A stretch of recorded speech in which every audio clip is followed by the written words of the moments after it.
Malaysia শ্রমবাজার ঘিরে দীর্ঘদিনের সিন্ডিকেটের বিরুদ্ধে বড় পদক্ষেপ নিয়েছে সরকার। আওয়ামী লীগের 4 সাবেক এমপির এজেন্সি সহ মোট 49টি রিক্রুটিং এজেন্সির লাইসেন্স বাতিল করে দিয়েছে প্রবাসী কল্যাণ মন্ত্রণালয়। সরকার বলছে এসব প্রতিষ্ঠানের বিরুদ্ধে প্রতারণা, অর্থ আত্মসাৎ, চাঁদাবাজি সহ ইত্যাদি অভিযোগ আদালত গ্রহণ করেছে। তাই প্রবাসী কল্যাণ আইন অনুযায়ী তাদের লাইসেন্স বাতিল করে দিয়েছে সরকার। লাইসেন্স হারানো প্রতিষ্ঠানগুলোর মধ্যে রয়েছে আওয়ামী লীগের সাবেক অর্থমন্ত্রী মুস্তফা কামাল ওরফে লোটাস কামালের 2টি এজেন্সি, সাবেক এমপি বেনজির আহমেদ, নিজাম হাজারি ও মাসুদ উদ্দিন চৌধুরীর প্রতিষ্ঠান।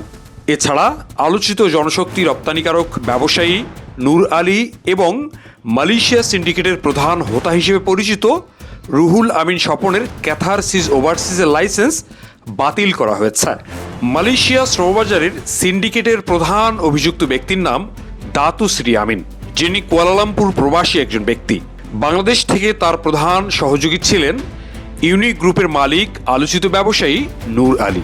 কিন্তু 2022 সালের পর নূর আলীর সঙ্গে দাতু শ্রী আমিনের দ্বন্দ্ব শুরু হয়।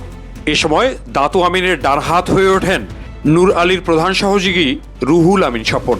অভিযোগ আছে 2016 সালের পর থেকে দাতু আমিন, নূর আলী এবং রুহুল আমিন স্বপন সিন্ডিকেট মালয়েশিয়ায় শ্রমিক পাঠিয়ে হাজার হাজার কোটি টাকা দুর্নীতি করেছে। আর এই সিন্ডিকেটের প্রধান সহযোগী ছিলেন আওয়ামী লীগের অর্থমন্ত্রী লোটাস কামাল, প্রবাসী কল্যাণ মন্ত্রী নুরুল ইসলাম বিএসসি এবং ইমরান আহমদ। এছাড়া ঢাকার আওয়ামী লীগ এমপি বেনজির আহমেদ, ফেনীর এমপি নিজাম হাজারিও ছিলেন এই সিন্ডিকেটের প্রধান সহযোগী। Vision 24 desk report.